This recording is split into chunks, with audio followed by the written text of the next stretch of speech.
Hello, hello, Wait one hello. second. It's, I don't like those. You're live. Hello. All right. Hello, hello, hello. Good afternoon, everyone. Welcome to the Touch Gift Foundation Sizzle and Shine series. I am Catherine McNeil, none other than your host for the next few minutes. And I am so excited about our time today. If you have been tuning in, you know that you have been privy to and you've been engaged in some powerful content. We've talked about communication, we've talked about decision making, we've talked about leadership, and at every session we've spent the top of our time kind of reconnecting and pulling everything together so that we understand how these things flow and how these dots connect. Today we're going to talk about high impact team building. I'm going to try to keep this as simple as possible and break it down by way of team building one-on-one. But first, I want to level set a couple of things for us. So, we absolutely have to build on the foundations laid in the previous sessions. It's a given. I do that intentionally just in case it was something that we talked about that might have went over our heads. We just might needed a little clarity about. That's an absolute must. So bear with me for a few minutes as we kind of bring you along on the journey of where we've been. In the Way to Lead session, right? That was the introduction to leadership. We discussed diverse leadership styles. I emphasized the importance of understanding different leadership styles and adapting them based on the context and team dynamics. We talked about self awareness. We agreed that leaders must be aware of their strengths and weaknesses to lead effectively. We talked about empowerment and influence. I highlighted the role of empowering team members and using influence to achieve organizational goals. So then we took it a step further and we connected intro to leadership to our last session in November, which was on decision making. And here's how we did that. We addressed how adapting leadership styles can improve decision making. We outlined that it allows leaders to tailor their approach to different situations and team needs. We overlapped how self awareness aids in recognizing biases and making more objective decisions. And we shared that empowerment and influence are crucial for gaining buy in and ensuring decisions are implemented effectively. Right? So that was how we connected the dots between the introduction to leadership and to decision making. So then in October, we hosted a session on strategic communication. And that was influencing with precision. What did we discuss there? Well, we discussed clarity and precision. That session stressed the need for clear and precise communication to convey messages effectively. We discussed active listening, and I emphasized the importance of listening to understand and gather diverse perspectives. And we also talked about persuasion techniques. So we discussed techniques for influencing others and building consensus. So similar to what we did with intro to leadership and decision making, we connected the dots to our decision making session as well.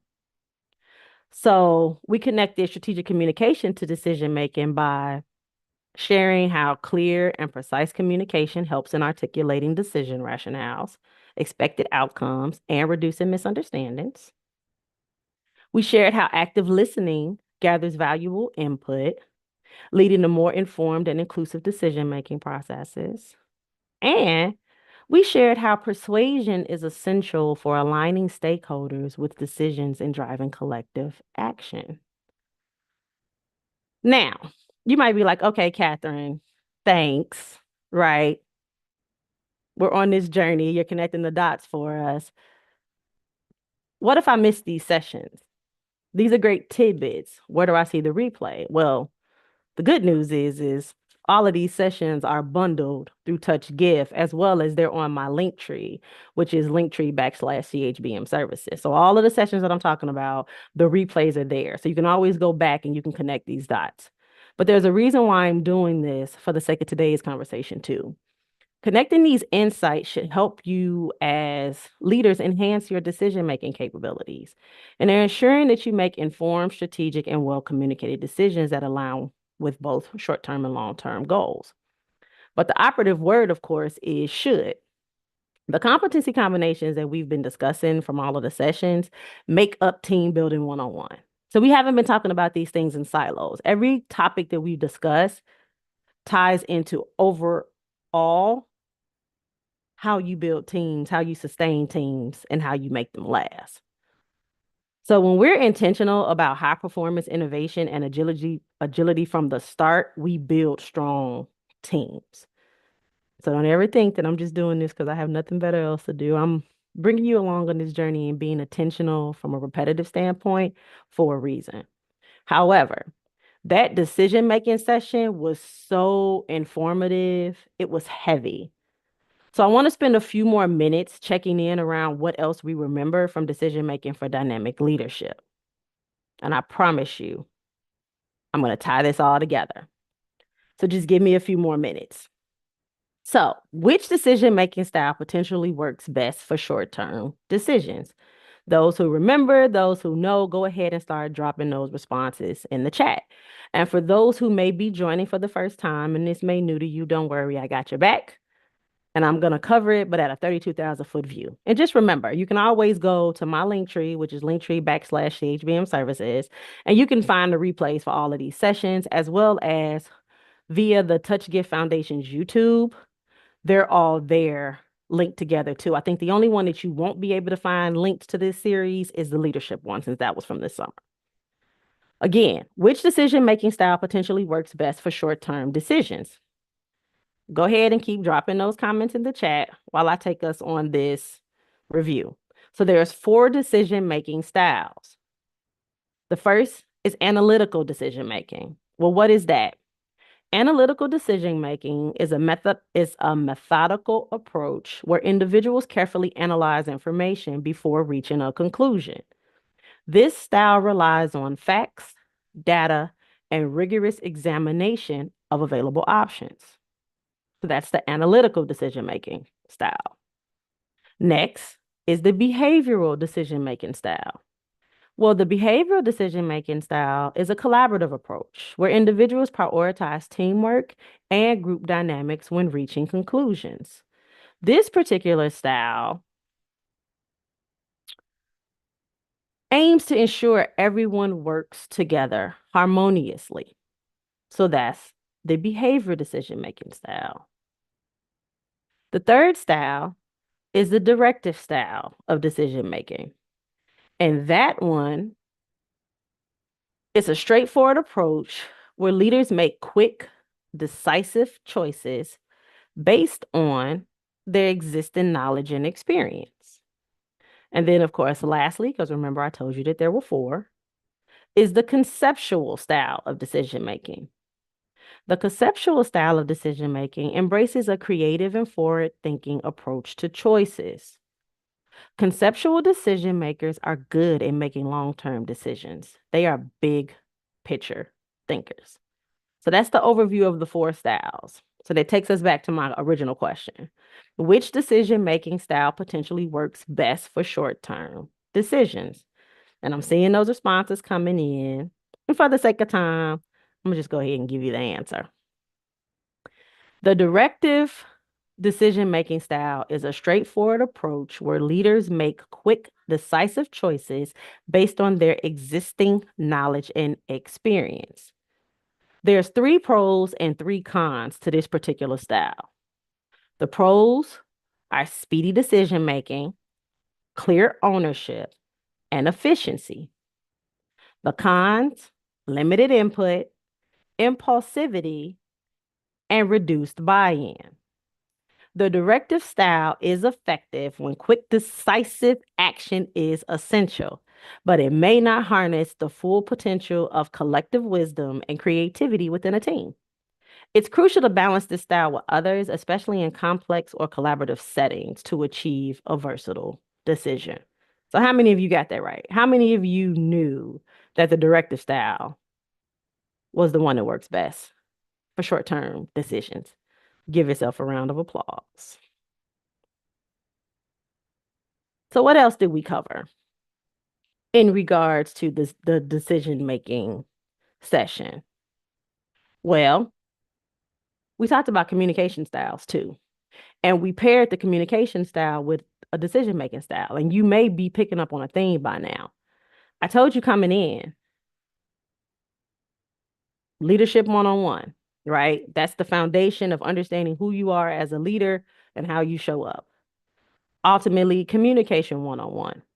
That's the next tier. When you understand who you are as a leader, you understand how you communicate, how you engage, and how you show up from that standpoint. Then we're talking about decision making. Same thing. When it comes to decision making, these are all attributes that tie back into how you are as a leader and how you show up. Your communication style impacts how you get things done through other people aggressively. So, when we're talking about the communication styles, which communication style complements which decision making style? So, what you see on the screen are the communication styles. But let's quickly review this. So the analytical communication style pairs with the analytical decision-making style. Individuals who communicate analytically often prefer data-driven, logical, and systemic approaches to decision-making. They focus on facts, figures, and detailed analysis before arriving at a conclusion. The intuitive communication style pairs with conceptual decision-making. Those with the intuitive communication style often rely on gut feelings, insights, and hunches. They tend to make decisions based on patterns and connections rather than detailed analysis. Functional communication styles pair with directive decision-making styles.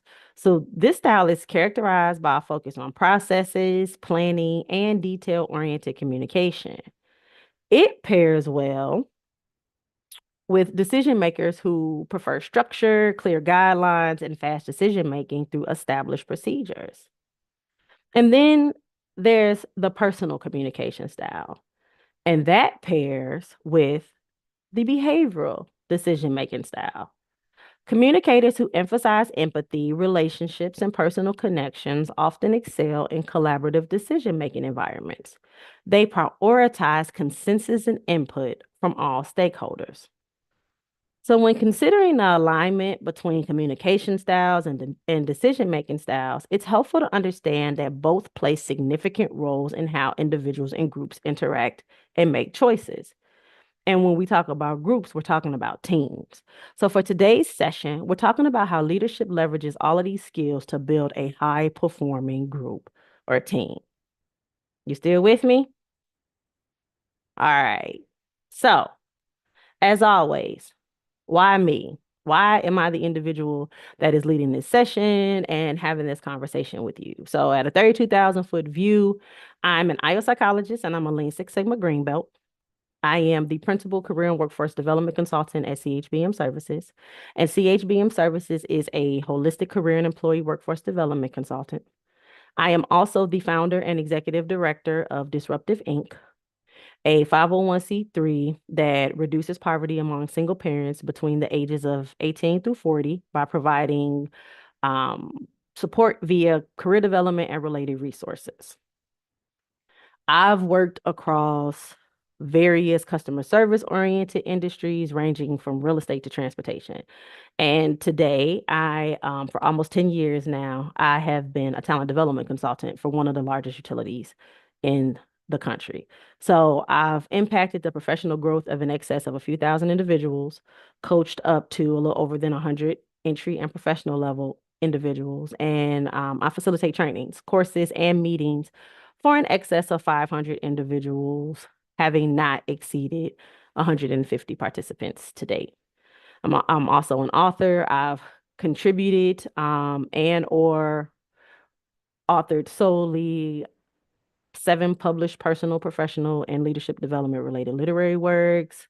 I'm a former host of a radio show. I've been featured. I've done all of the things, right? And I know it just makes us feel a little bit better when we understand who we're listening to, because credibility is a thing. So I live in this space. I love in this space. People development is very, very important to me, and I take it very seriously. Hence why I'm having this conversation with you and taking that extra moment at the beginning of each of these sessions to kind of connect us back. Because I know if you're being introduced to these topics for the first time, they're heavy. It is a lot of information, but it's really not anything that you don't know. These are things that you have experienced, that you've been adjacent to. Sometimes we just need that additional support to kind of help bring these things out. So I want to hear from you, and I want you to share in the chat, or if you're watching this via the stream, however you're connected to us, I want you to share that way. Share your definition of a high performing team. And when you think about your ideal team, what comes to mind? And you don't necessarily have to be a leader by way of having direct reports. You can be a leader by influence. You can lead processes. You can lead procedures. You can lead product launches. If you have influence and there are people that are willing to come along the journey with you, you are a leader. So when you think about your definition of a high performing team, what does that look like? For the sake of our remaining time today, we're going to talk about team building specifically, building a culture of innovation, fostering agility and adaptability, empowering team ownership, delivering exceptional results, and blending experience levels. So these are going to be all of the topics that we talk about over the course of the next few minutes. And just keep those responses coming.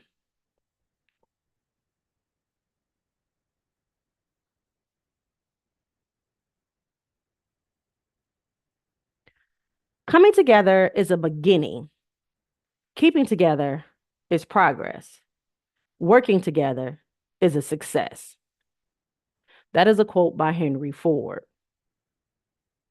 To build an effective team you can call high performing, you first need to understand the characteristics of it in depth and work towards creating it while keeping an eye on them. So there are factors that need to be present for the team to be organized in a way that not only creates a bond between them, but lets them interact freely and always be aware of what every member is always doing. Now, that way, projects are always on time. Performance is harmonious and productivity, it increases in a great measure. So you might be asking yourself, right? Because we're always connecting the dots and we're bringing, you know, all of these different topics and these competencies along. How does leadership development, understanding your leadership style, strategic communication, and emotional intelligence feed into building high performing teams? Well, I'm glad you asked. Leaders who invest in developing themselves create environments where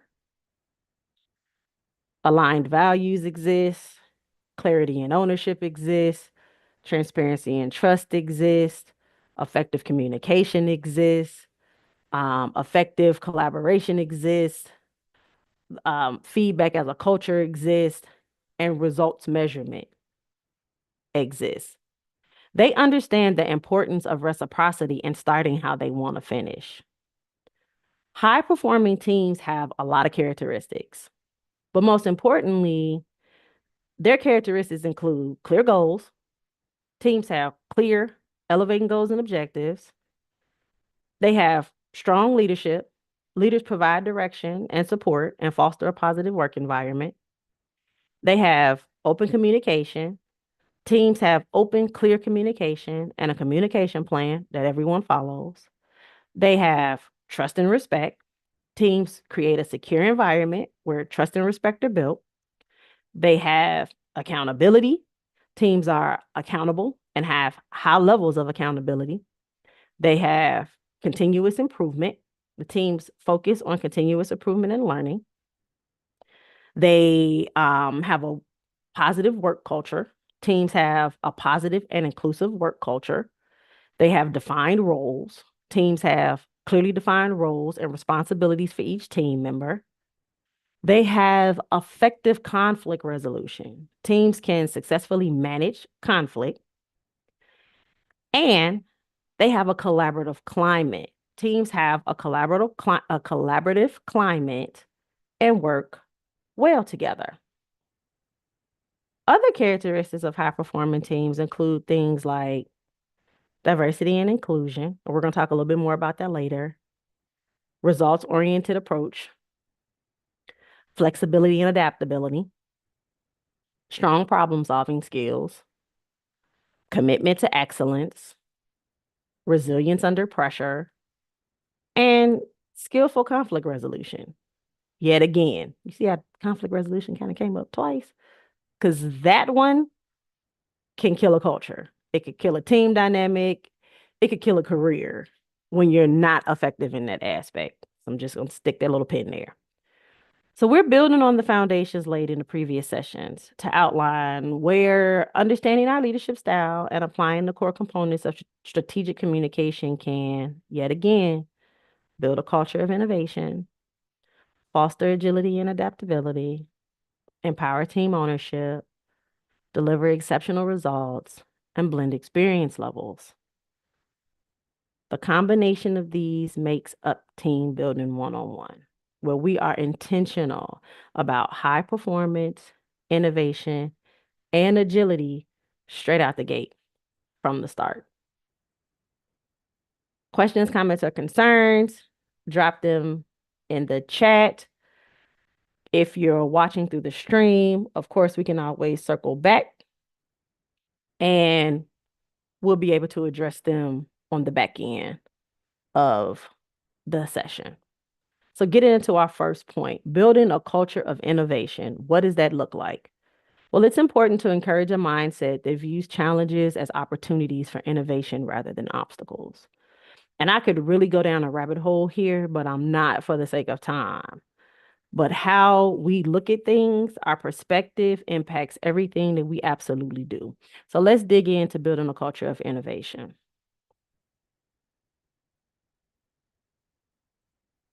So you might be asking yourself, what is innovation culture? Might be a new word to you, might be a buzzword to you, might be something that you've seen somewhere, but you don't necessarily know how it applies to you either, right? So, what is innovation culture? Well, innovation culture refers to a workplace environment that supports creativity, risk taking, experimentation, transparency, and continuous improvement within an organization. This culture fosters an environment that encourages employees to think outside the box, to challenge the status quo, and generate new ideas and solutions to complex problems. It also views failure as an opportunity to learn. And I'm going to say that again. This type of culture views failure as an opportunity to learn. Why might an innovation culture be important? Well, a company that cultivates a culture of innovation also drives employee engagement and retention. By having employees contribute their concepts, views, and creative thinking, they gain a sense of purpose and ownership in what they do, which leads to higher motivation. In addition, it can also help attract top talent. Employees are more likely to be engaged and fulfilled in an environment that values their contributions and encourages experimentation. We always want our people to be a part of the solution. And more often than not, the frontline workers are the best people to include in the conversation and bring along when we're thinking about what's next. So, when we're thinking about the importance of an innovation culture, what type of things come to mind? Well, promoting an open failure culture. In a company with an open failure culture, employees are encouraged to be transparent about mistakes and failures. Employees are not criticized for making mistakes, but they are rather supported and encouraged to learn from their failures. There are very few of us that work in environments where it's life or death. So in most cases, any mistake that is made can be recovered from. Adopting an open failure culture can be a significant shift for companies. But there's always a but. There are several approaches you can take to make this transition. As a leader, as an individual with influence on your team, encourage transparency. Leaders can set an example by sharing their own failures and encouraging others to do the same. Creating a safe space where employees feel comfortable admitting mistakes is crucial to fostering an open failure culture. You can reframe failure as a learning opportunity. Instead of punishing or criticizing employees for making mistakes, leaders can emphasize the importance of learning from that failure. You can encourage employees to reflect on what went wrong, identify the root causes, and develop solutions to prevent similar mistakes in the future. You can celebrate progress, not just success. Learn to recognize and celebrate efforts and progress made towards achieving goals, even if they haven't yet fully been achieved. The steps that have been taken are critical in the process, right? So this helps to foster an environment of continuous improvement and growth rather than focusing on the final outcomes. So we're consistently building on what didn't go well, and we're applying that to what's going well, and we're constantly tweaking what's going well as well. Provide support and resources. Have the resources needed to succeed. That was an intentional pause because in more cases than not, that's one of the greatest areas of opportunity. Do we have what we need to be successful? And on top of that, on top of making sure that we have the training, the tools, and the support, right, from our colleagues, peers, leaders, things along those lines, make sure that we're providing feedback along the way. Not at the end when it's too late, but along the journey. Providing constructive feedback to help employees learn from their failures and improve their performance is a game changer. And more often than not, this is another one of those things that is consistently overlooked. We wait till something's gone wrong completely, you know, we belabor it, or we push it off because no one likes to have uncomfortable conversations. And by the time we do have the conversation, everyone has forgotten what's happened. We need real-time, actionable, in the moment, as realistically possible feedback. We also don't want to hide failure or push it down. Make failure visible. Encourage employees to share their learnings and failures openly. For example, in team meetings or, Slack channels or however the team engages communicatively, right? Share the failure. Don't just share the wins. It's an opportunity for everyone to learn. It helps to normalize failure as a natural part of the learning process, and it encourages an environment of openness and accountability that fosters innovation. Another key thing that we can do is establish key stakeholders on different levels. Depending on the team size, depending on what's needed, involve stakeholders from different levels and departments.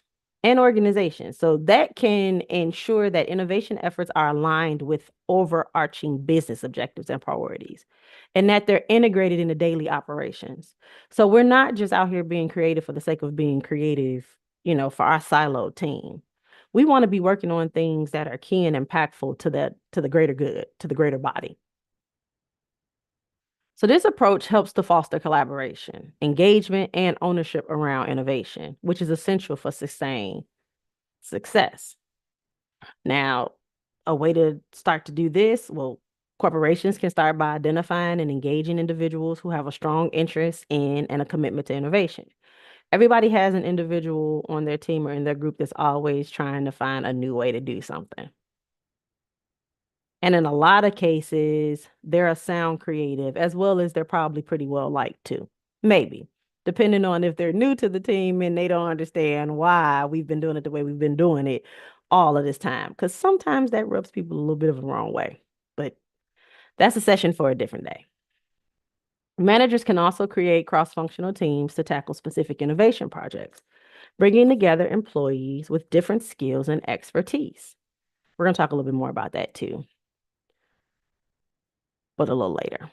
Companies can establish regular communication channels and formats for sharing ideas, insights, and best practices related to innovation, creating values of continuous learning and improvement.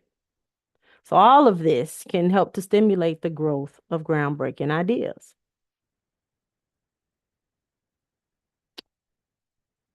You can provide spaces to unfold creativity. To unlock creativity among employees, they need a space where they can disconnect from their regular task, and that provides a home to work on innovation topics. You can implement a go-to platform to unlock engagement and collaboration, right? To foster a strong innovation culture, corporations also should create digital spaces for internal and external stakeholders to contribute and collaborate. The one that comes to mind first is Teams and Slack. Using a platform that centralizes all innovation endeavors fosters transparency and translates participation across the corporation. And SharePoint adds to this too. You can provide incentives. Rewards and incentives are a great way to motivate people to participate in innovation initiative, to show them that their contributions provide value to the company. Incentives can also foster cross-functional collaboration when companies incentivize teams to collaborate with others on a specific task. So this creates an environment where ideas are discussed more openly with other team members, which can contribute to faster and better problem solving.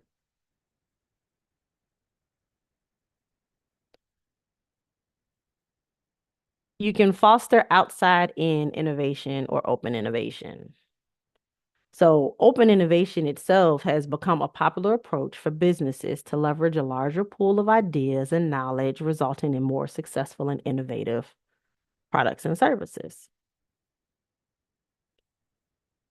And then, of course, last but not least, you can establish a systemic process and support transparency. Organizations must create a structured approach to innovation that is transparent, systematic, and accessible to everyone in the company. Knowing the process of ideation, how we generate ideas and bring them to life, evaluation and implementation builds trust among employees and improves participation in innovation. Innovation is not something you take care of when you have a spare moment. It has to be a part of your culture. It has to be deeply rooted. And this was a quote from Sanjeev Marvana in the podcast episode, Think Bold, Creating Possibilities for Greatness. So that was a lot. But the question at hand was, how do we build a culture of innovation? And what you see on the screen and what I just explained in detail is exactly how. So now it's your turn. in the chat, whether you're watching the stream, whether you're live in the studio with us, right? Share an example of when you played a role in building or impacting a culture of innovation for a team. Share an example of when you played a role in building or impacting a culture of innovation for a team. What was that result? And I'll give you a moment to gather those thoughts.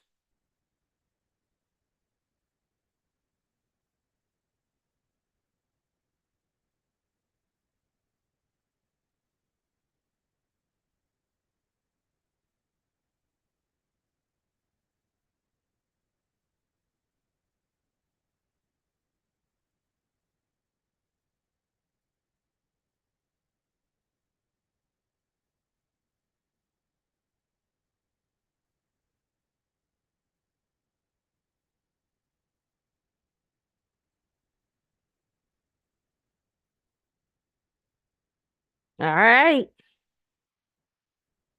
let's move on.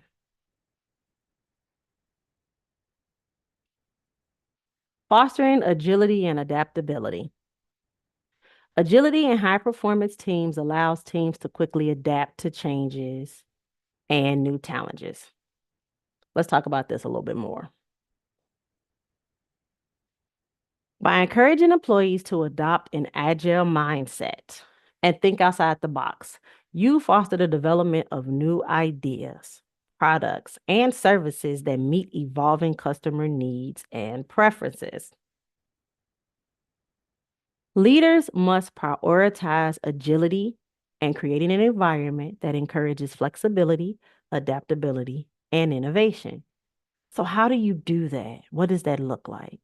Well, first, you have to set a clear vision. Effective leaders must provide a clear vision that aligns with the organization's goals and objectives.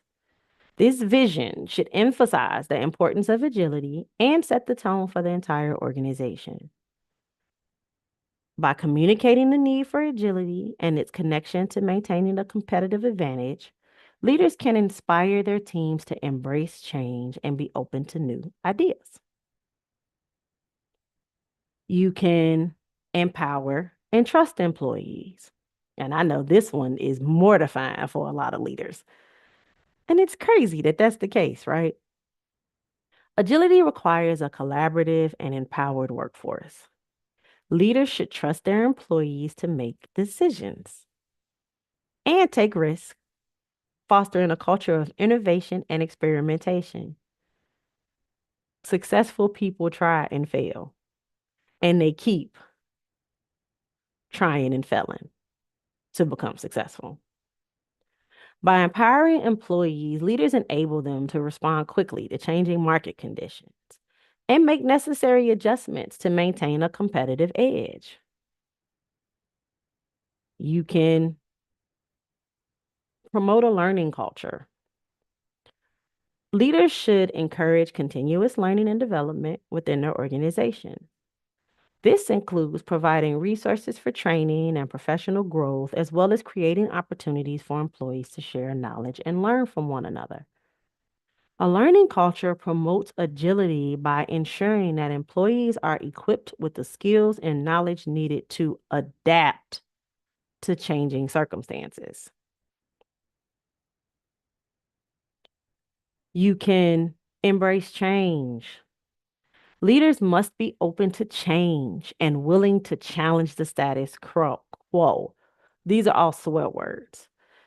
People hate change and people hate pushing back. More so, I think it's not so much people hate pushing back. I think a lot of leaders hate to be pushed back on. But if we're trying to build effective teams, this is important. We have to create cultures that support this. Leaders should actively seek out new opportunities, or team members rather. Leaders and their team members should actively seek out new opportunities and be willing to pivot when necessary. Not be so connected to an idea that they can't see when it's not working or when they can't apply new information. So, by modeling agility themselves, leaders inspire their teams to do the same. This may involve embracing new technologies, exploring different business models, or reevaluating existing processes to improve efficiency and effectiveness. And lastly, encourage collaboration. Collaboration is essential for fostering agility. And we're talking about teams here. Leaders should create a collaborative environment where teams can work together, share ideas, and learn from each other. This includes breaking down silos and promoting cross functional collaboration. Yes, it might be your responsibility. You may own this. However, the more we collectively know across this team about what each other is doing and how it impacts and ties into the bigger picture, the more productive and effective and collaborative we become. So, by encouraging collaboration, leaders enable their organizations to respond quickly and effectively to changing marketplace dynamics. By building a culture of agility, embracing change, and collaborating effectively, leaders can help their organizations to respond quickly to changing market conditions, identify new opportunities, and drive innovation. So that was a lot, and it's your turn again. In the chat, tell me about it.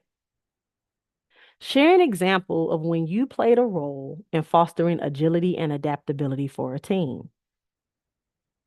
Share an example of when you played a role in fostering agility and adaptability for a team. What was the result? So I'll give you a moment to do that, whether you're here with us or it's streaming, drop it in the chat.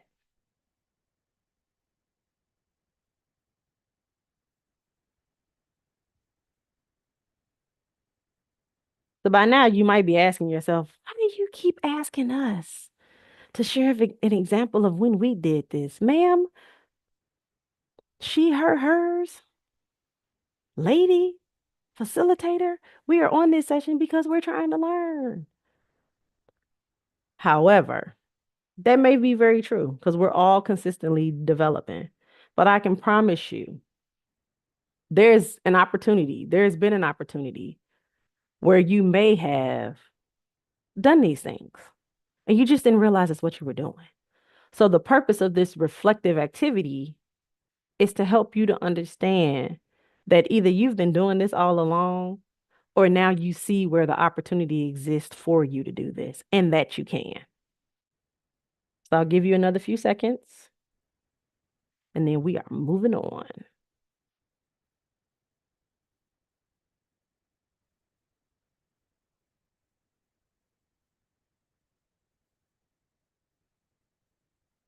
So let's talk about empowering team ownership. Trust and accountability foster a sense of ownership and commitment to team goals. What does that look like? How do we do it? Let's talk about it. Well, truly empowered teams that own the products they build lead to better business outcomes. Empowered teams exist when managers give autonomy and foster collaboration across functions through cross-functional teams. The team focuses on solving specific customer problems. So many organizations want to create high-performing teams that deliver consistent innovation. But teams often struggle to be empowered when the entire organization does not effectively communicate context or strategy. So, what does this look like? What does an empowered team look like? They have high communication.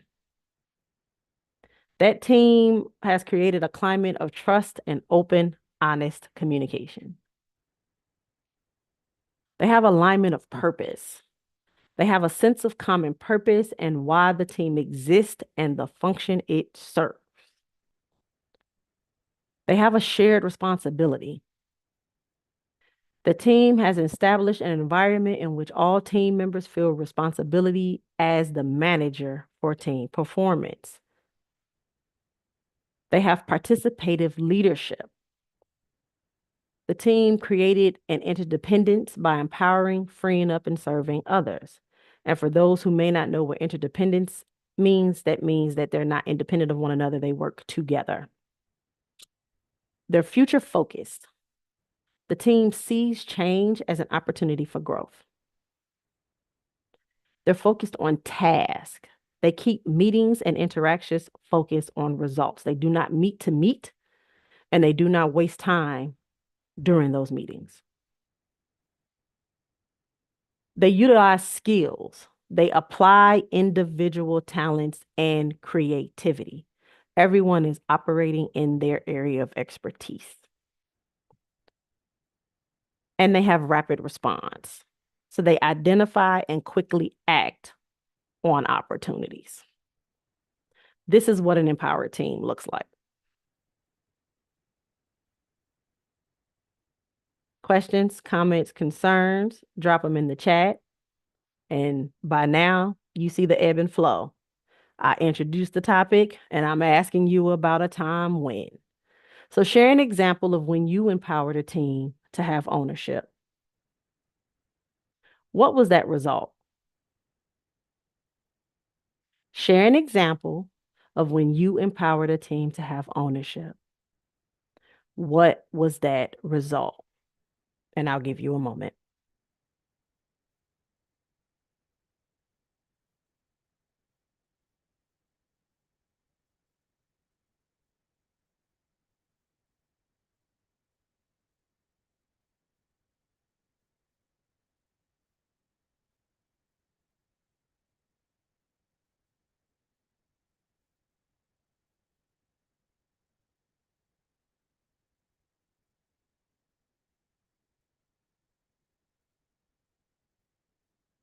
All right. Let's talk about delivering exceptional results. Continuous learning and development are foundational in maintaining high performance. What does that look like?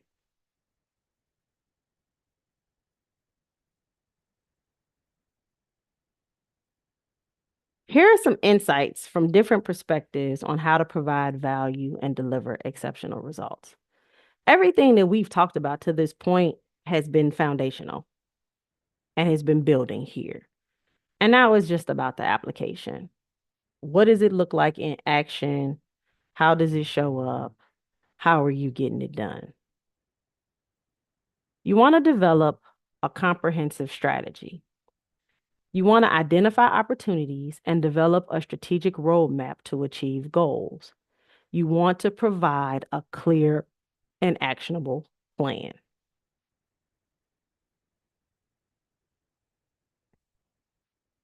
You want to leverage your expertise. You want to share insights and expertise with your team to help them make informed decisions. As a leader, transparency is key. You want to provide them with industry trends, best practices, and innovative solutions that can drive their success.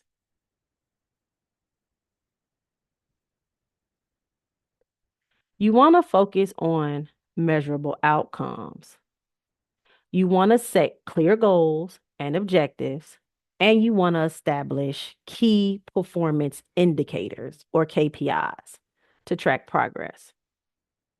You want to make sure that you're regularly communicating and reporting on the results achieved, highlighting the impact of efforts. This transparency builds trust and showcases the value brought to the table. That goes back to that interdependence. When everybody understands what everyone else does, contributes their gifts and talents, as well as what the big picture is, now we're clear on who to lean on, who to leverage, who to engage when we need help, support, right? Or have questions about this particular thing. As a leader, you want to offer ongoing support and guidance. You don't want to remove the responsibility, but you do want to provide support. And typically that's by way of resources. And those resources can look a number of ways. So you want to provide continuous support and guidance to your team, offering assistance whenever it's needed. And this can include post-project reviews, training sessions, or you just being available for ad hoc coaching as necessary, right? You want to be a reliable resource. So you make sure that you position yourself as a trusted advisor.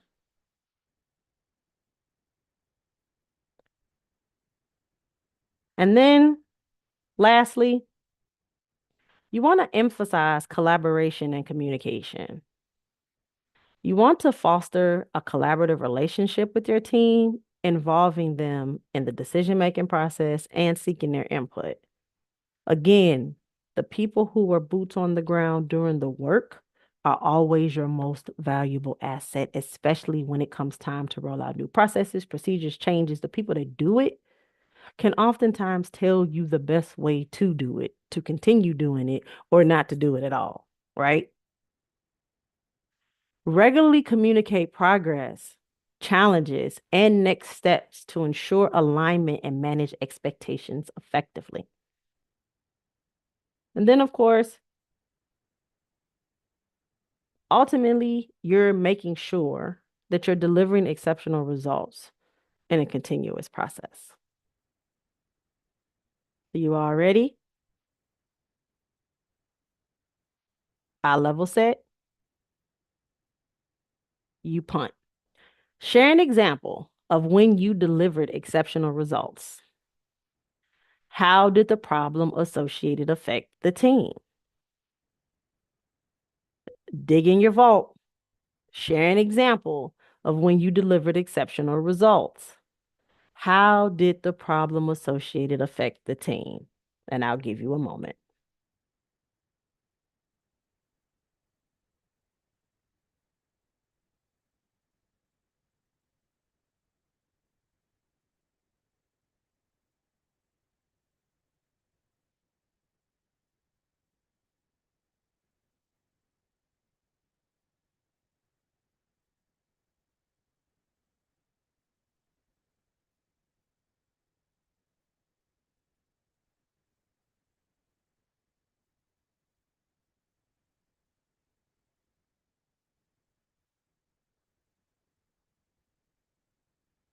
How we doing with those responses? We good? And of course, remember, as we're going through all of the things, questions, comments, concerns, drop them in the chat. If you're joining us via the stream, we'll capture them and we'll respond on the back end. This is a lot, but it's good stuff. It's team building one-on-one, the things that we take for granted. And we're reflecting at the shift of every section because we know this stuff. We've seen it, heard it. In some cases, we've demonstrated it, but sometimes we just need it to be pulled together to help connect that final dot, right? So let's talk about blending experience levels. Now, I'm a little biased here. This is probably one of my favorite things to do in regards to team building. Leveraging diverse skill sets across both seasoned and entry-level team members builds a culture that encourages mentorship and collaboration as tools for skill development and knowledge sharing. Let's talk about it.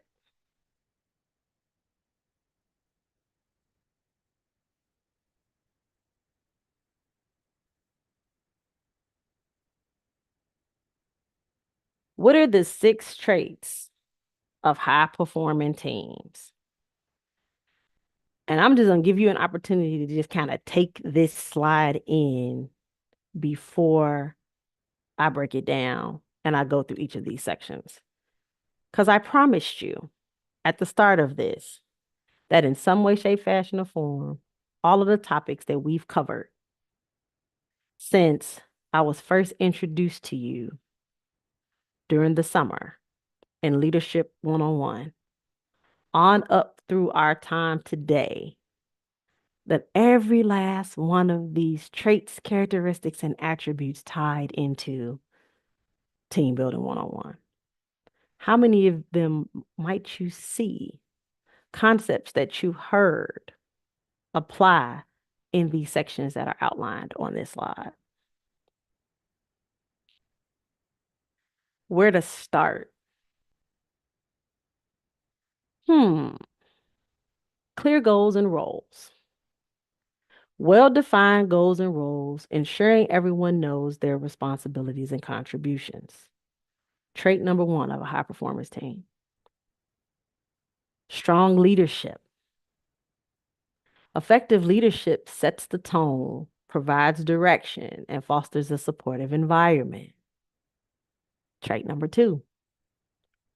Trust and communication.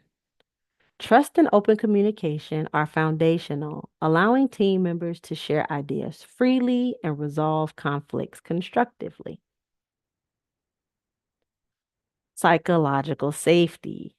I feel like that's something that we need to do an entire session on. In some cases, it is a buzzword, but more often than not even more often than not, the reality of it is a team that lacks psychological safety is a team that is going to fail. A team that lacks psychological safety cannot do any of the things that we've talked about thus far. And psychological safety is simply team members feeling safe to express themselves without fear of negative consequences, which promotes innovation and problem solving. There will be conflict, there will be issues, there will be failure, there will be success, there will be all of the things. There will be hurt feelings, there will be wins, there will be losses, there will be all of the things. If it happens in a family, it can happen in a team dynamic. And I make that connection intentionally. But people who are comfortable, feel valued, feel seen, feel heard, come to you first as the leader. They don't go around you. They don't talk behind your back. They don't try to sabotage you. They include you. And they give you the opportunity to help, to provide support, to redirect, to give instruction. And you all continue to grow together. Diversity and inclusion. Embracing diverse perspectives and backgrounds enriches the team's creativity and problem-solving capabilities. DEI goes off on a tangent and focuses just on the Black, white, sex, gender, things along those lines. Diversity and inclusion is all encompassing. Yes, what you look like, where you grew up, where you studied, how you grew up, what your norms are, all of those things impact how you show up. That is a part of your identity. Those are your experiences. So it impacts how you engage, how you grow, how you nurture, how you develop relationships. So all of that matters. Your diversity of thought, experience, all of these things help a team grow and move forward. Everyone's input matters. If an individual made it on their team, it is a safe assumption that there was something that they demonstrated that meant they were a value add. So why can't we make them feel comfortable? Why don't we make them feel comfortable? Why wouldn't we make them feel comfortable? Creating that space allows an individual's whole authentic self to show up and be a part of the impact. And I always put this disclaimer out there. Every last one of us as adults know what parts of us should never make it outside in public, in the workplace. So we're not talking about that part of yourself.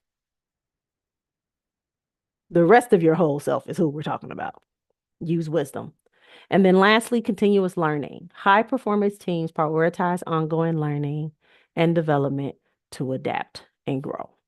So these are the 6 traits of high performance teams: clear goals and roles, strong leadership, trust and communication, psychological safety, diversity and inclusion, and continuous learning. Your turn. Share an example of when you blended experience levels. Think about this one. I'm going to give you a little bit more time here too. Share an example of when you blended experience levels. How did the inclusion of diversified thought, experiences, etc. affect the team? Tell me about it.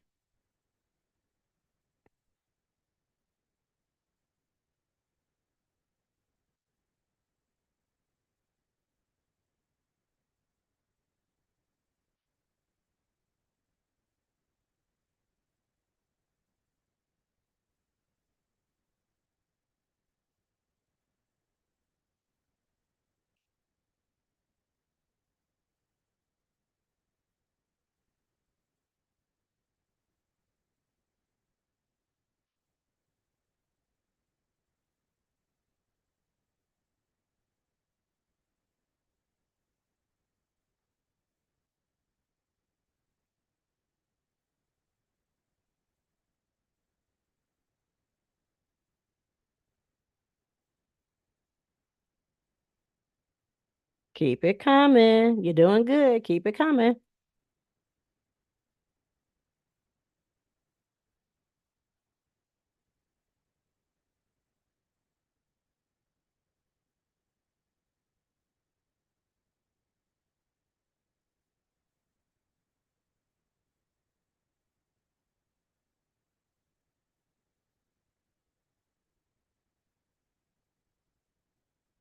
All right.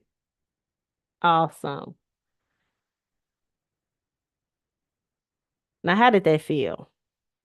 Because coming into this session, if you've been a part of all four of the sessions, they've all been structured a little differently.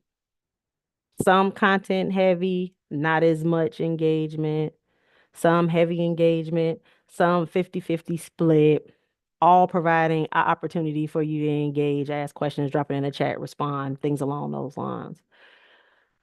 But because I know that we've been laying this foundation over the course of the sessions, and every single characteristic, trait, or competency introduced since the leadership one-on-one session has been intentionally building to connect the dots for you to understand. As a leader, there's nothing that we do in silo. How we show up, our self-awareness, who we are, impacts the type of leader that we become, the type of leader that we are, which then impacts how we engage, how we empower, how we share information, how we grow our people, how we encourage our people, how we select our people, and then what we do when we have these folks in the room, the type of culture that we create. Having that awareness, that understanding in the door of ourselves makes it easy for us to grow through all of the rest of this. So when you're understanding our leadership styles and applying the core components of strategic communication, which is basically what this means, we get things done through people. In order to get things done through people, we have to engage and communicate with them. Communicating with them is how we listen as well as how we share. As a leader, that awareness is huge. So what does this look like from a team building standpoint? We want to build a culture of innovation. It is important to encourage a mindset that views challenges as opportunities for innovation rather than obstacles. We want to foster agility and adaptability. Agility in high performance teams allows teams to quickly adapt to changes and new challenges. We want to empower team ownership. Trust and accountability foster a sense of ownership and commitment to team goals. We want to deliver exceptional results. Continuous learning and development are foundational in maintaining high performance. We want to blend experience levels. Leveraging diverse skill sets across both seasoned and entry-level team members builds a culture that encourages mentorship and collaboration as tools for skill development and knowledge sharing. The combination of these makes up team building one-on-one, where we are intentional about high performance, innovation, and agility from the start.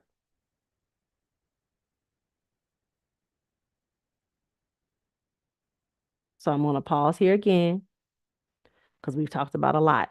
Questions, comments, thoughts.